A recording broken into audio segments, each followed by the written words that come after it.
Welcome, everyone, to our Integrated Pest Management Academic Seminar Series, which is designed to increase awareness of new research and techniques that advance IPM and its adoption in all types of pest management settings. These seminars are once a month during the academic year, and you can find the upcoming seminars as well as our other events like What's Bugging You, our First Friday series, on our website, which I will link to in the chat now. And now I will pass the virtual mic to Brian Eschenauer, who will introduce our speaker. All right, thank you, Brian. Well, it's my pleasure to introduce you today to today's speaker, Margery Daughtrey. And I've known Margery through the Plant Diagnosticians Network since, well, the late 1900s. Back then, Margery conducted some important work describing a brand new disease at that time, dogwood anthracnose. And she's here today to talk to us about another new tree disease, and that's beech leaf disease. Margery is a senior extension associate with the section of plant pathology and plant microbiology of Cornell University. She's located at Cornell's Long Island Research and Extension Center in Riverhead, New York. She provides education on the management of greenhouse and nursery crop diseases, runs a diagnostic lab, and investigates controls for boxwood blight, impatiens, downy mildew, and other terrible plant diseases. She holds a bachelor's degree in biology from the College of William & Mary, a master's in plant pathology from the University of Massachusetts, and a Ph.D. from Cornell University. She's a co-author of 4 books, including Diseases of Herbaceous Perennials and the Compendium of Plant Diseases and Pests. She's also a fellow of the American Phytopathological Society. Today, Margery will describe a new disease of beech that was first noticed in North America in 2012. And I will let Margery tell that story. Thanks for being here today, Margery. Oh, you're very welcome, Brian. Thank you for being one of the few introducers who can actually say phytopathological without really having a terrible problem. It's natural to you as my colleague.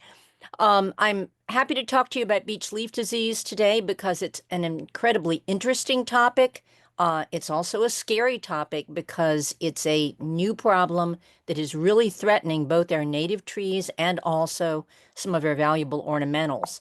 And I'll try to give you background on the problem today. It's a unique disease because it's caused by not the standard fungi or bacteria that we're most familiar with as disease-causing agents, but it's caused by Lidolencus crenatiformis becialis mccannii, which happens to be a nematode.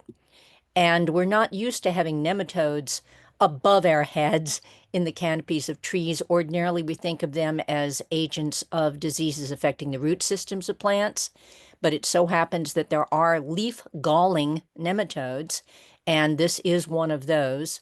On the left here, you can see a female of that species. On the right, there's a male.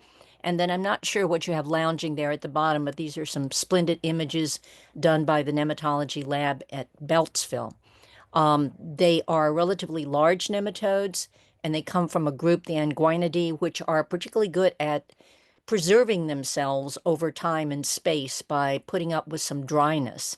So we are not going against a very feeble customer when we're trying to control this problem. It's a really rough and tough nematode that we're going against.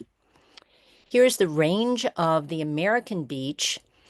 This is a disease that affects our ecology and our native ecosystems, as well as affecting the ornamental plants, as I said before. And what we're finding is that beech is pretty much in the eastern half of the United States, and we're watching this problem spread out from its original start. We're now up to 14 states and Ontario that have been affected by the disease. And there's every reason to suspect that there will be expansion of the range that we've seen so far. Here's a map that was produced by the Forest Service in 2023 at the end of that year. We'll have another one coming up soon for the end of 2024. And if you look for the little white spot in northeastern Ohio, that will show you where this all began. That was where the disease was first perceived. And it moved out from there, getting to New York State in 2018, getting to Long Island in 2019, which gives it the purple coloring. And we have then, since then, been filling in the state of New York. Haven't colored it all in yet, but it's losing some counties to this problem each year.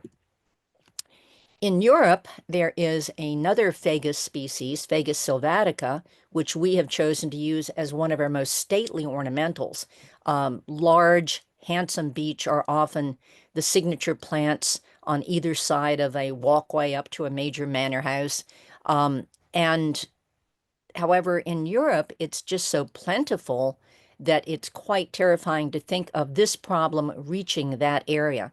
At this point in time, and I have to knock on wood when I get to this point in this talk, the disease is not known in Europe, and it will be best if it does not find Europe.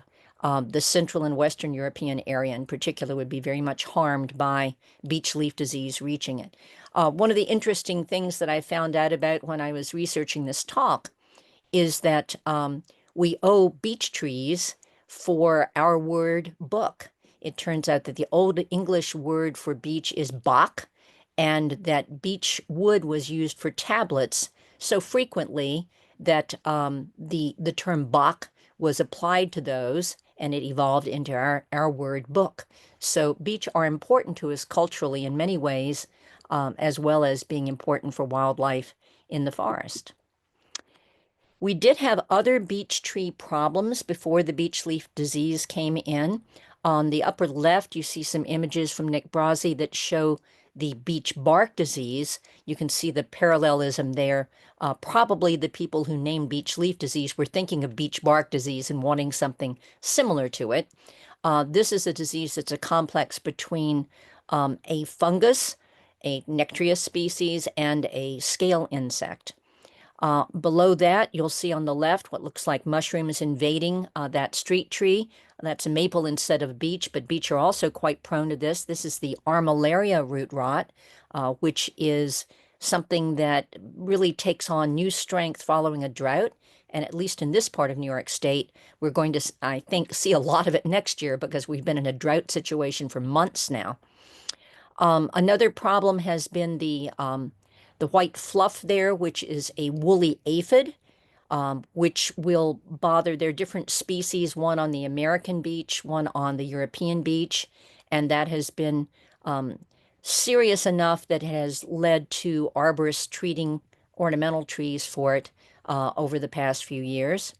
And then in the upper right, you'll see some growth of a fungus at the base of that beech tree. This is a fungus named Kretschmaria adusta, which causes a problem known as brittle cinder, and it's known as the brittle cinder fungus, which is good because it's terribly hard to spell the Latin name. And that one has two phases to it. It can be very hard to recognize. In the springtime, it will have a gray growth of the fungal bodies, and then there'll be a white leading rim on that growth. And then by fall, it will have turned to a very black carbonaceous looking material that can just blend in with the leaves on the ground and be completely overlooked. This leads to a heart rot condition, and the trees become very structurally unstable from that attack. So that's a very difficult problem to have on beech in the landscape, and also maples and some other species are prone to it as well. Ash trees we've seen recently, there it has a number of hosts. And then another thing on beech has been the ambrosia beetles. The Xylosandra species have been bothering them.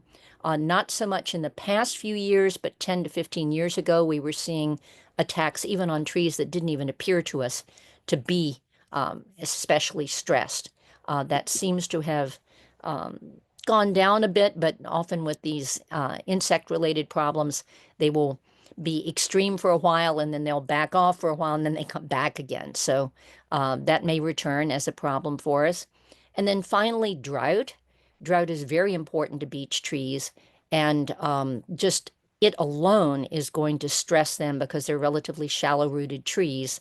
And we don't like the idea of any of these diseases being present, disease or insect pests being present along with drought, because that's extremely stressful to beech, whether we're talking the European or the American beech. There. So let's go back to the specifics of the beech leaf disease. This is not an old-time problem here. It was actually first noticed in Lake County, Ohio in 2012 by John Pogachnik, who was taking a walk in the woods and was the first to realize that there was something going on with beech that was very unnatural, very different from what he'd ever seen before, involving this striping between the veins, such as you see at the right. Now it's moved on to being a common sight in 14 states and Ontario. After John's original finding, a scientist named David McCann with the Ohio Department of Ag was the one who associated nematodes with that symptom. It took a long time before that was accomplished, and he passed the nematodes on to Lynn Carta at the USDA, and she was able to get them properly identified and described as a new species, actually, for the United States. Then in 2019, we saw the problem showing up with those characteristic symptoms in the Stony Brook area of Long Island, and it has spread and not gone away ever since. You'll notice the name McCann, the nematologist who worked on the disease in Ohio, has been preserved in the subspecies name of this pest that we're talking about today. So that's why it's called Forma specialis McCannii, is in honor of him. So you've got several hosts. I mentioned the American and European beech, also Oriental beech and Chinese beech, and perhaps some other exotic ones that are preserved in botanical gardens are hosts of this problem. These are the ones that have been substantiated in print. And the impact of the disease is ultimately mortality. We have not known it all that long here in the area where I live, to the point where I'm seeing trees that have died outright because of just the pressure of the nematode in the foliage. But we're certainly seeing trees that are looking worse each year. And so something along the lines of 2 years for a very young tree, up to maybe 10 years for a large mature tree, would be the range that we would anticipate for mortality coming from this problem, especially in the American beech. It might be that the European beech will have a longer survival period. They do seem to do better in the landscape than American beech do in the landscape. This is a slide provided by Dr. Kanzaki from Japan. The interesting thing here is that a similar problem was found out in Japan back maybe in 2003. It was not immediately understood as a nematode problem. You can see there in the upper right the characters that refer to the name that they gave the problem, which was beech leaf gall symptom for quite some time. And ultimately, they were able to describe it as beech leaf gall nematode after someone there was able to make the connection between nematodes and the problem. This began in Hokkaido and is now much further distributed through Japan. And these are our partners in contemplating this problem and what to do about it, even though they're not seeing as much trouble from it. A delegation recently went over to Japan with Forest Service folks and Dr. Bob Mara from the Connecticut Experiment Station, and they were collecting samples from all over Japan to use for genetic studies to compare their nematode to our nematode and to think about the population dynamics and the origin of this nematode in the world. So there will be a lot of interesting information coming from that probably in about a year. This shows you the distribution of the problem in Japan, pretty much through Japan. The larger circles there are showing you where they did molecular identification of the pest. And it's a very fruitful place for us to study. Japan thinks that this nematode came to them from some other location. Perhaps that's true. Perhaps it originated in Japan. And I think by analyzing the population, we'll be able to tell. Here's just some photographs to give you an idea of what the native Japanese beech, which is Fagus crenata, what that looks like when it's infected. And that also is helpful at understanding the name. The species name of our pest is Lidolencus crenati, and that is named after the Japanese beech, which is Fagus crenata. There's a lot of similarity in what's going on there, and certainly there's a superficial resemblance that's quite extreme. But those who have visited Japan say that there isn't the dieback that we see associated with the disease here. What they have in common is mostly this banding appearance, which is considered an early symptom in what we have been observing in the United States. So the differences between their population of nematodes and ours are some small morphological differences. There's some difference in the RNA markers, and there's a little difference in the host range. Regardless, this is being considered a really serious pest on a worldwide basis, so you're going to see it on regulatory lists in various parts of the world that care about beech now.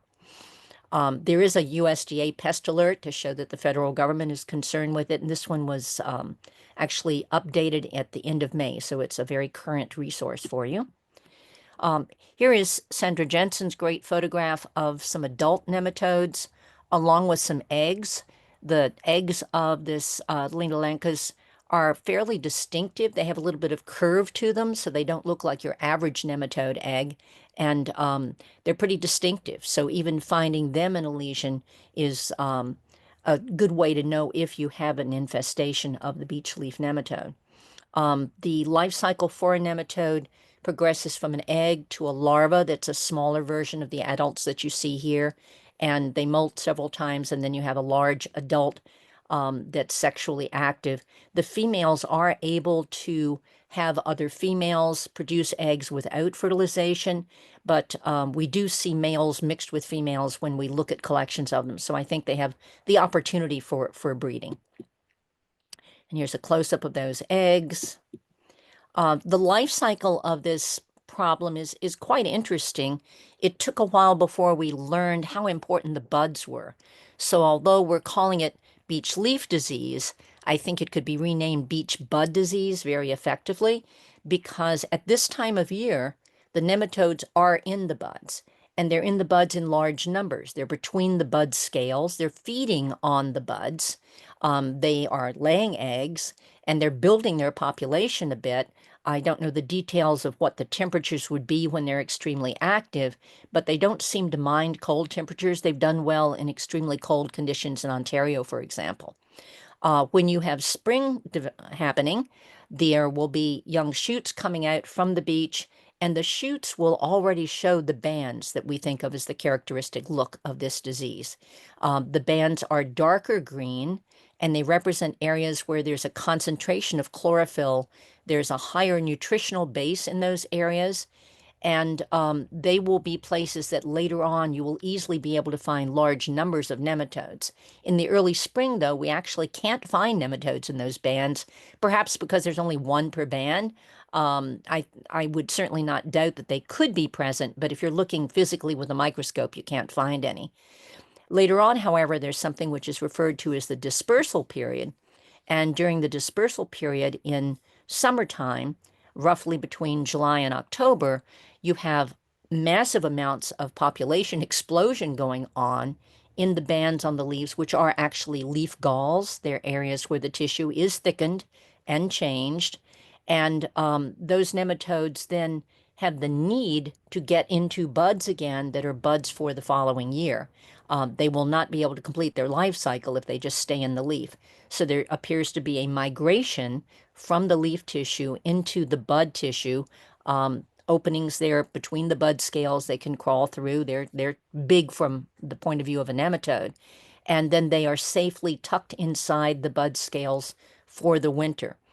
This is extremely important to the arborists trying to control the disease, because they have a strong sense that they need to get the control somewhere in that spring section towards the beginning perhaps of the dispersal period, but there's a point where it's probably too late to be effective at reducing the population that year, because by proper knowledge of the life cycle, you have an understanding that there will be too many nematodes that have successfully gotten themselves into a place where we can't reach easily with biological or chemical controls at this point.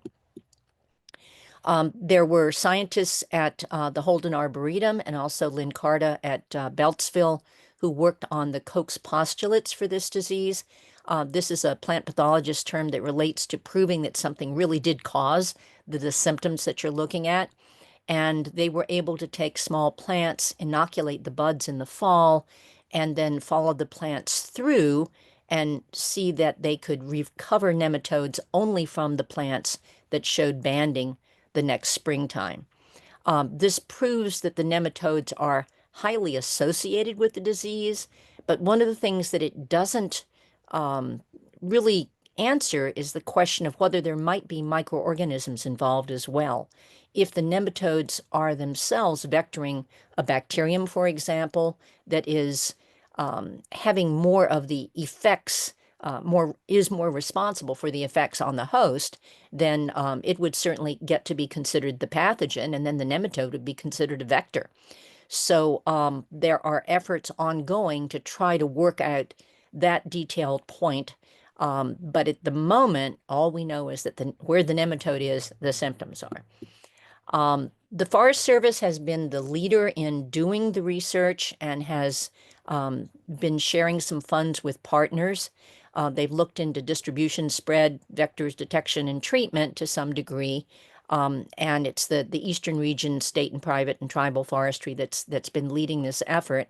And they've collaborated with Arboreta and with state governments and with the Connecticut Experiment Station and have empowered some of the looking that has been going on.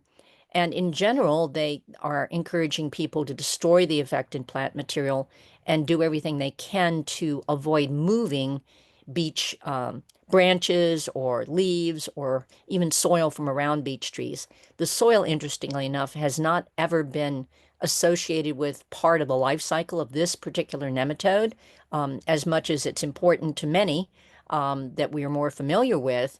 It does not seem to be important for this Ledolanchus, and time will tell whether that is an absolute truth or just most of the time it's true. Here's an illustration of some beech scales to show you the kind of injury that will develop on them. At the left is a healthy beech scale. At the right are four in progressive levels of destruction. When you have large numbers of nematodes tucked into those scales during the fall and winter months, there is a lot of just direct feeding. And you can have hundreds of nematodes on one scale, and they do physically injure. There can be actually little browned areas where they've been feeding. They wound, and they have other effects on the tissue as well.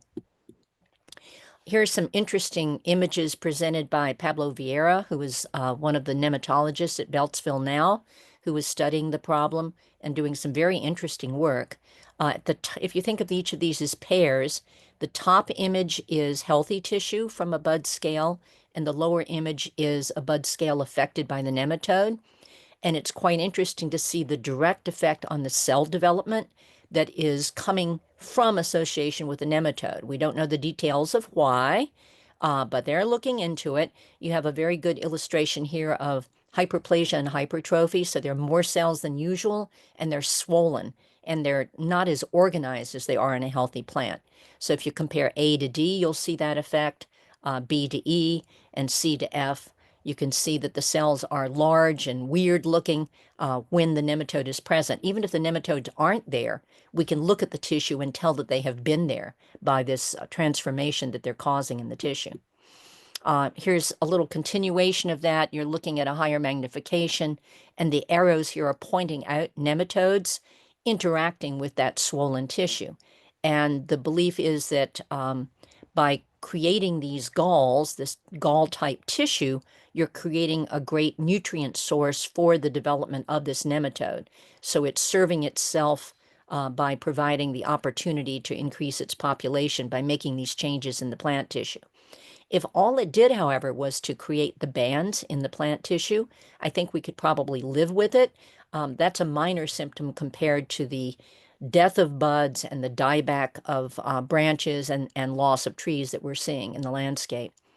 Over at the right, you can see a mass of eggs. It's rare to see them by themselves. There are usually some nematodes there with them, and there are here too. But it's quite, it would be unusual actually to see nematodes without some eggs. They're constantly in a state of reproduction, it seems like. So the symptoms of this disease are are real interesting, and they're different according to the time of year. Right now in winter, you have just the bud symptoms, and you can, with a little practice, learn what buds look like that are infested by the nematodes. You can also open them up under a microscope and look directly for the nematodes. They're tiny and they're clear. They're up to maybe 2 millimeters long. So a dissecting scope and a little practice is enough to tell that they're there. During the growing season, you have those leaf galls that are referred to as bands or streaks between the veins, and they start out the darker green, indicating the high nutrition value of that tissue, high chlorophyll content. And then later on, as the nematodes feed in those galls during the summertime, the galls will turn yellow. So usually by the time a diagnostician such as myself is looking at the tissue, it's already yellow when the nematodes are there in great numbers in the leaves. The interesting thing on this is that you can see the galls immediately after the leaves open up and the shoots are open to the world in the springtime. And then the population of the nematodes is what changes so much as the season progresses. When we're asked to identify the nematode, to verify its presence, it's a lot easier to do this in late July and after that.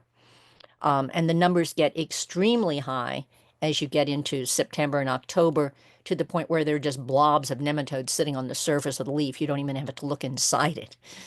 Over time, you're seeing decline of trees because of a reduction in photosynthesis that's associated with this disease, and with some direct bud death, because when the nematode numbers are extremely high, buds are outright killed.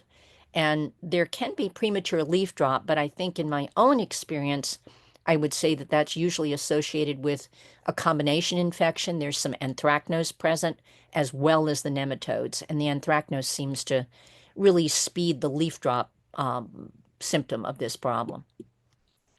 Here's a series of pictures taken by Amy Album over time, looking at some beech in Blauvelt Park.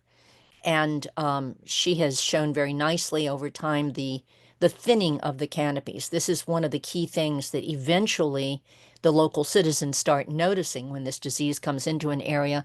They notice there's more light than there used to be, and they look up and they see that the trees are extremely thin. And over a 4-year period, you end up with the image at the bottom right there, indicating the kind of impact that the nematodes have. Many trees are still alive that have been infested since the beginning of the movement of this pest into New York State. But I think the drought, such as we've had recently, is the kind of thing that might push some of them right over the edge. So I suspect our mortality numbers are going to start growing in the near future. Here's the look of trees in the woodlands. This is the American beech, showing that look in the springtime of the leaf galls as they appear on the branches. And here's a little bit prettier picture of that. So in theory, you would think you could find nematodes inside those dark streaks, but you really can't. I think they're there anyway, we just can't find them. And then here on a copper beech, which is a purpler looking leaf, you have a European beech, a Fagus sylvatica, that's showing the same symptom. In our experience here, we see more resistance to the disease in the European beech in general, or maybe it would be better to say that there's a wide variation in how susceptible the European beech are.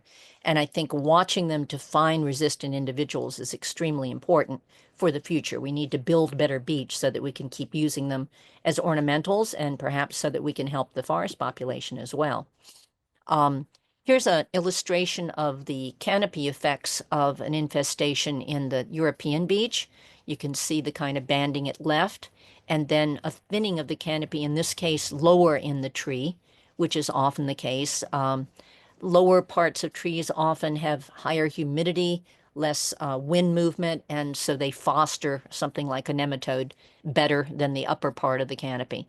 So this is an example of a tree we can follow over time and see the effects of the nematode with or without treatment. It's very hard to get the rich people who own these trees to leave a control.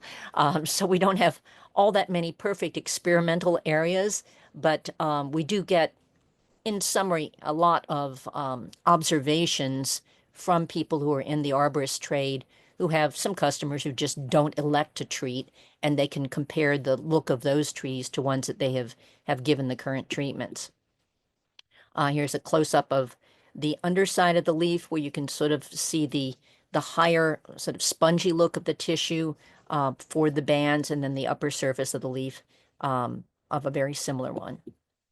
And this, if you look very closely at this, you can get a sense for how the bands don't change over the season. This is a hard thing to get used to because we're used to fungal diseases, for example, where if you have a few spots in the month of May, you have a lot more spots in June and more spots in July every time it rains.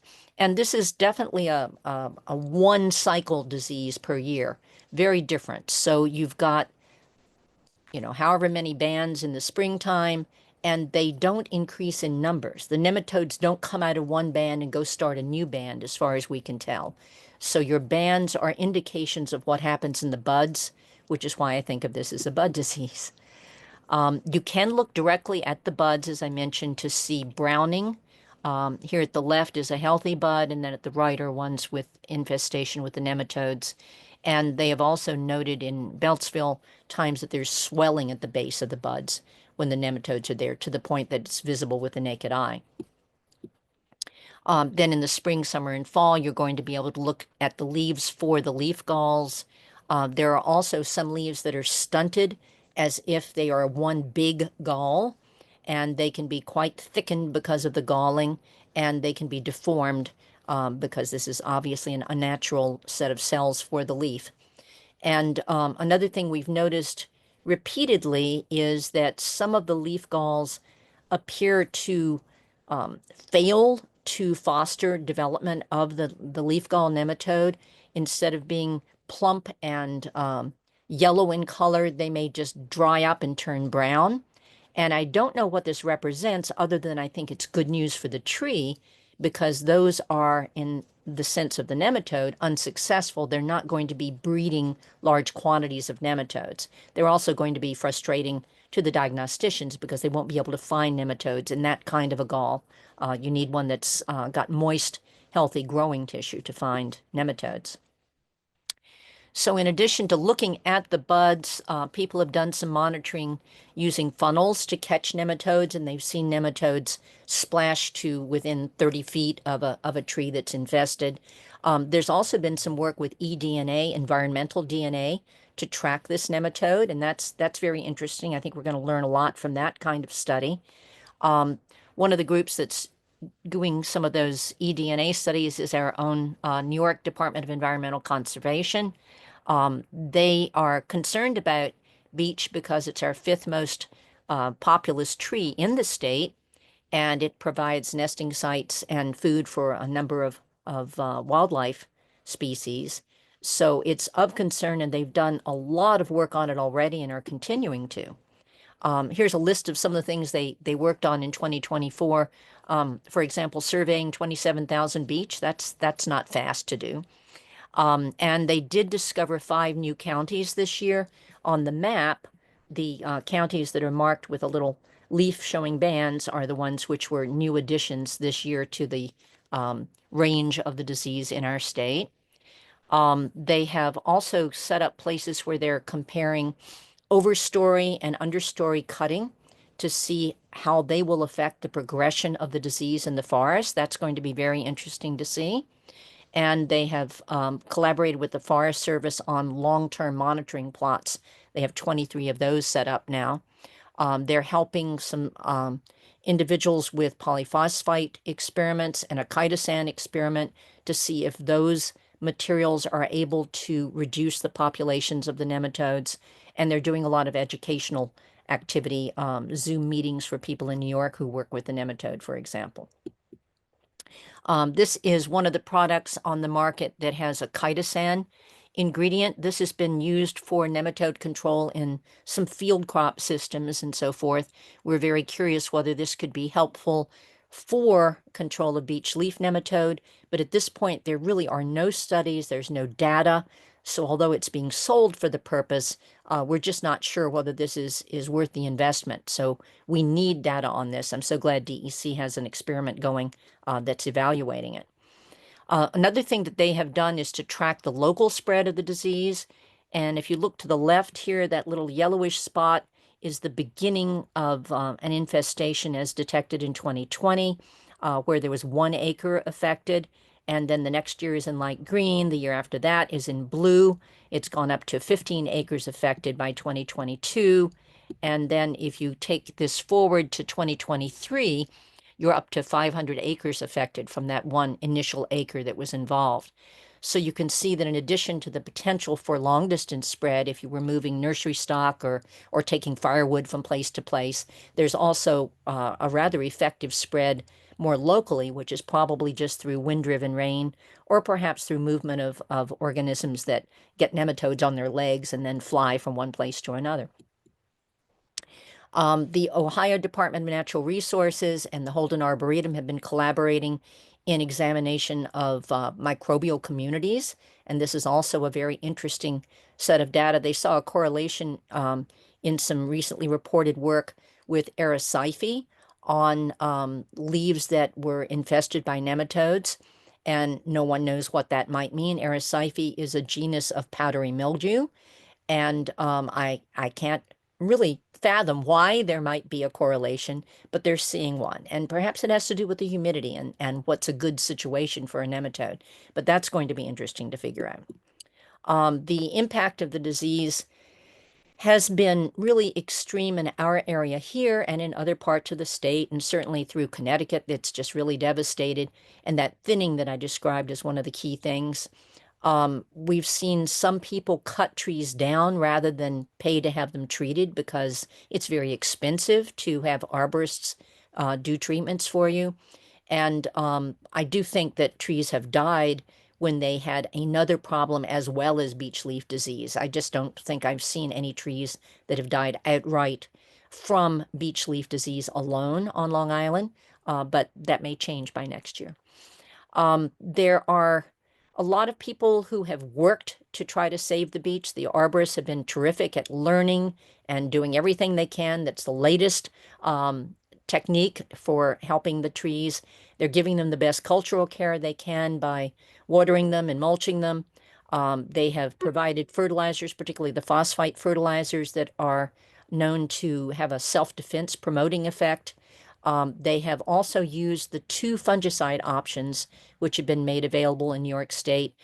We have a 2-EE for use of broad form in rotation with something else that's effective, which pretty much has to be a phosphite fungicide. And then more recently, just in 2023, in December, there was a labeling that allowed Arbotect to be used as an injection for control of the disease. And we've had some recent successes reported in the literature, which is terrific. This is a real move forward with this disease. So as of 2024, we have documentation that some of these treatments work.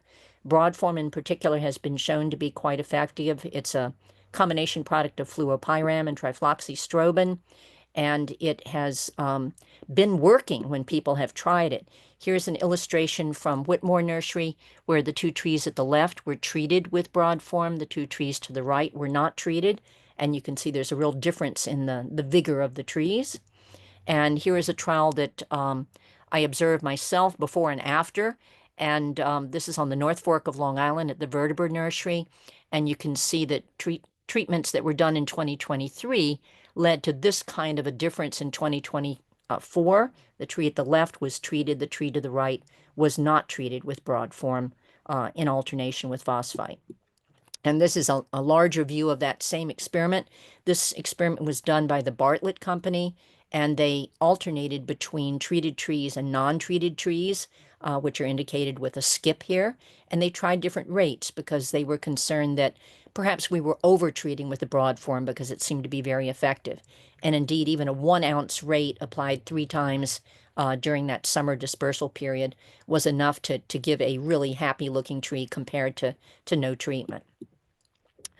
This shows some of the data from that broad form experiment. At the left, you can see the suppression of the numbers per gram of tissue of the little Ancus crenati, and just very well suppressed at any of those rates.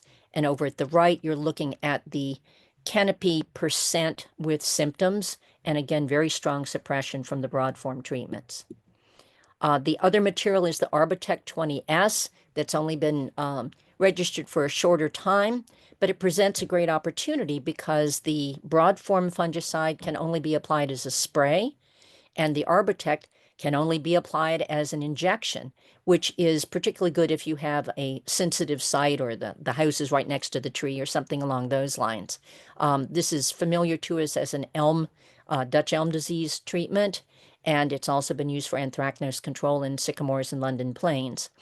It involves macro injection, which takes a little bit of skill and some time, and you're putting in thiabendazole into the tree, which is distributed well.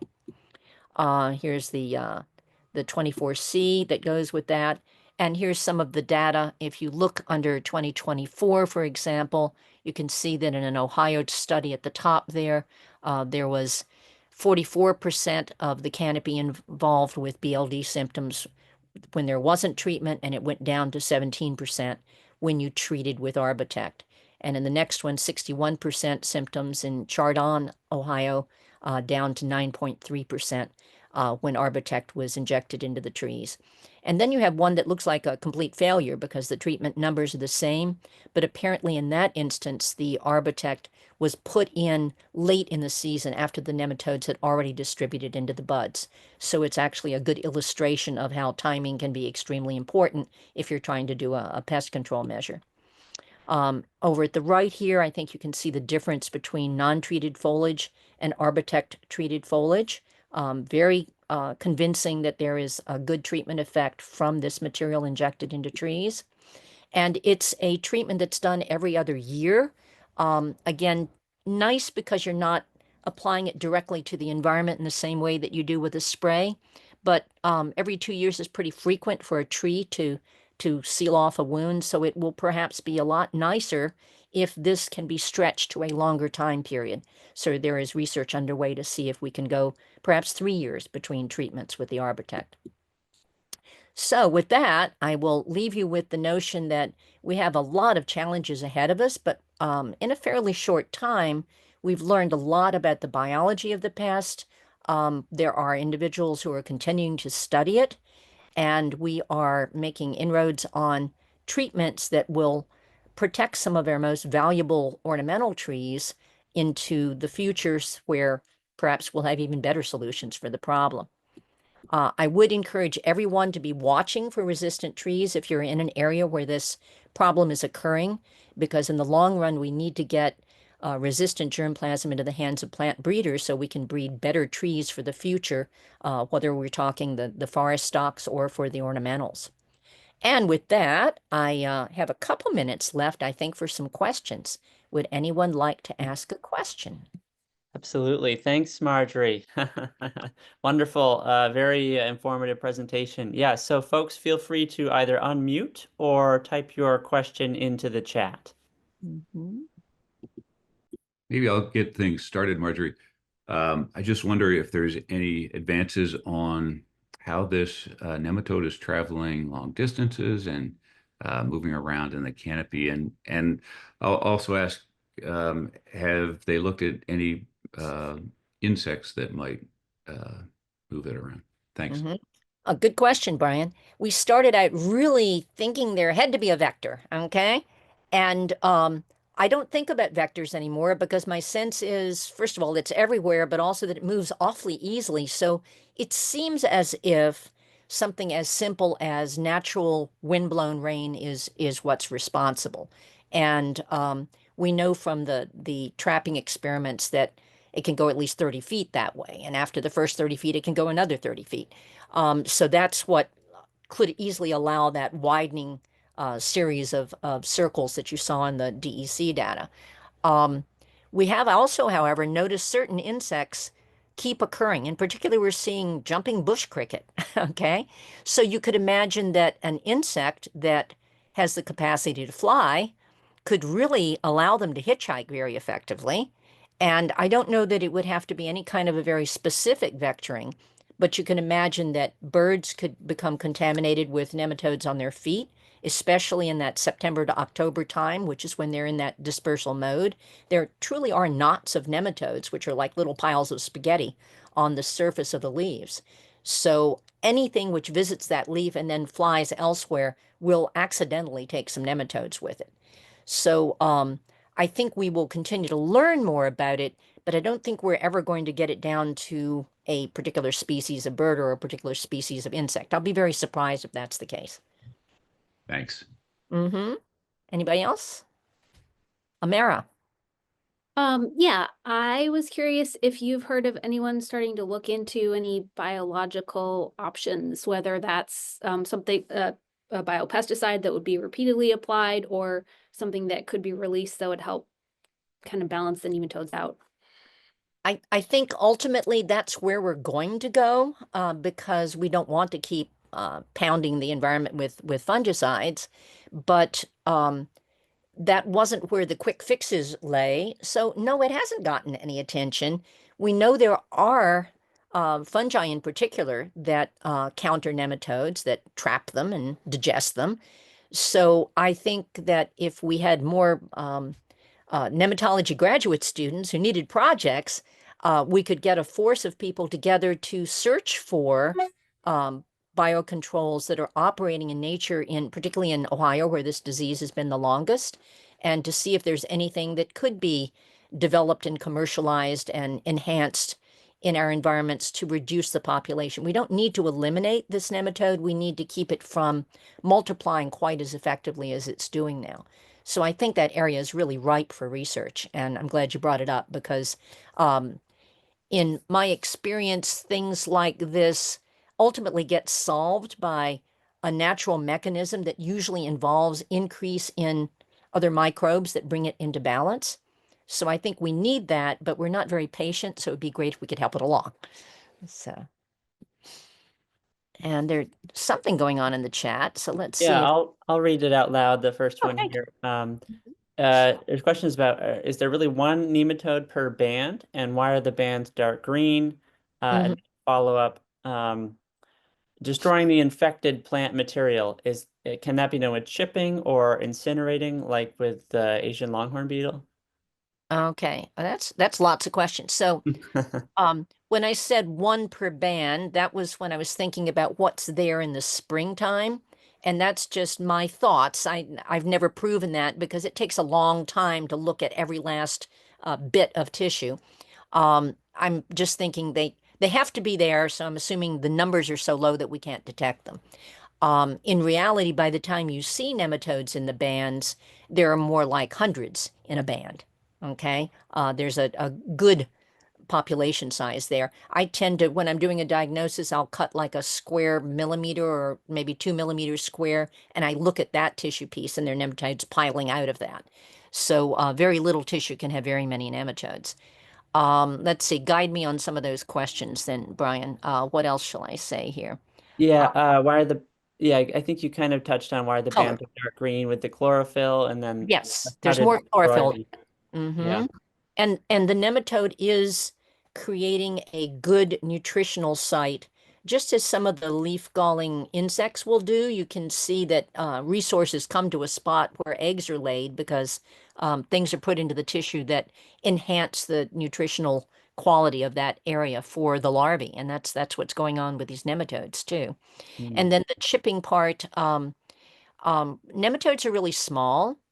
So you're not really going to destroy them by chipping. If you chop up branches and there are buds there, there's still going to be nematodes in those buds. I don't know how much that bud has to dry out in order for the nematodes to die. I think that's, again, some work that should be done. So without knowing, I would say it's not safe. You wouldn't be able to consider that material safe. I wouldn't like mulch back with it on a tree. But conceivably, if we did some studies to look at how long nematodes stay alive in tissue once it's been removed from the tree, we could perhaps learn that that is an option. If, let's say, you chip in the fall, maybe by spring it's dried out enough that the nematodes are no longer alive. But we don't have data on that at this point. Mhm. So I would at least bury things or burn them or dispose of them in a landfill. Um, and we haven't, there are a lot of things we haven't done experiments on yet. This is a new disease. So we have a lot of areas of ignorance. Mhm. And Susan asks about Phytophthora on the beach. Is that not as much of an issue now? And was also wondering about agrifos for control of beech leaf disease. Right. The agrophos is a phosphite that is used for control of the Phytophthora, and I think it was just a sin of omission for me not to put that onto that slide of current problems, because we do still have Phytophthora on beech, and it's somewhat under control because arborists do apply these phosphite type materials such as agrophos, but agrophos per se is not being used anymore. It's not available, so other material names are being used, like Reliant is one of the ones that's on the market now, that's used for treatment of trunks of beech along with a wetting agent in order to reduce the impact of the Phytophthora. The difference there is that Phytophtheras find that material toxic, and there is a host resistance component that's inspired by the treatment as well. So you're increasing self-defense of the tree. At the same time, you're actually killing Phytophthora. As far as we know, there may not be a killing effect of the phosphite chemistry on a nematode. We may only be getting that host defense increase from phosphite treatment, but there was a study in Ohio that started showing benefit after 4 years of treatment of phosphites. So we need to keep working with that and learn whether it's just defense or whether there's some toxicity from the for the nematode, and we need to learn to what degree we can rely on it. Mhm. That's one of the materials that's not specifically labeled for control of beech leaf disease, so it can be applied to beech for Phytophthora control, but it can't be applied to beech for the purpose of beech leaf disease control until they rewrite a label. Gotcha. All All right. right, wow, we got a bunch of other questions here. Let's try to get to them all, I guess, if we can. Do you recommend planting other native tree species in areas affected by beech leaf disease to maintain canopy cover? I have not actually made that recommendation, but I think it sounds quite wise, Hmm. because you certainly change things radically by increasing the solarization of the soil. So, interplanting other species would be one way to make that a more gradual change or perhaps to reduce the shock. So, and I don't know of anyone who set up a test area like that, but I think that would be a very useful thing for some of the foresters to try, not just trying a cleaner understory or a cleaner upper story, but also to try adding something and seeing if that's beneficial for the whole ecology of the area. Good question. I like that. Good thoughts. Great. And would you recommend treating to prevent an infestation? I don't think we can in this instance because we don't have any clever methods for stopping the nematode in advance of its movement into the area. And I think people save some money if they wait until they have the nematode before they start doing expensive treatments. So I Mhm. tend to go the other way. I tend to say, well, wait until you have it before you do a treatment. The only exception to that might be if you have a reason to use a phosphite material to increase plant self-defense. That as a concept would make sense in advance, but again, you'd be needing to treat to protect it from Phytophthora. Right. Great. And Heather asks, are there resistant species of beech that you know of? The folks who just visited in Japan said that the Japonica species was not showing symptoms. I know that in theory they've found the nematode on that plant, so I don't think it's necessarily 100% lack of interaction. But anything where you have a much lower population increase on the host would be of use to us. So that's one species that people might consider for plant breeding efforts. And again, at least what I have heard is that the Fagus crenata that is in Japan does not have a high susceptibility to the nematode strain that's found here in the United States. So that also might be useful for breeding efforts within the United States, assuming we don't accidentally introduce that strain of nematode at some point. You can imagine something like bonsai moving from Japan to the United States. There could be some plant movement that would introduce the pest, certainly. So those are my two quick answers, and I think we need plant breeders to set up every known species of Fagus and compare them under the same conditions and ask that question in a replicated trial. I think that would be a really important thing to do. Great. Jacob asks, do the treatments rescue the tree or just inhibit spread? I think, yes, it's a temporary rescue. So what I believe we're doing with treatments is lowering the population increase of the pest. And the tree can tolerate a certain amount of the pest if you're willing to accept some bans in the leaves. If you have a high population totally unchecked, it seems that we get lots of bud death and branch death and tree death. So it's an inhibition and it's partial, but I think we could get it to hopefully a level that we're willing to accept for the ornamental trees, and also to a level that we might be willing to accept for the forest trees, if indeed we can keep the trees alive rather than having them die from 7 years or 10 years of infestation. Okay, great. Final question here. So this is getting at abiotic factors. So Joshua asks, have geographic locations been studied? You mentioned humidity. Could a lower valley area that gathers moisture, whether in the air or in the ground, be more of a problem area? I suspect so. One of the things we noticed early on is that nearness to water seemed to be relevant because a lot of the coastal areas seem to be particularly hard hit. The area that first showed the problem on Long Island is adjacent to the Sound, certainly.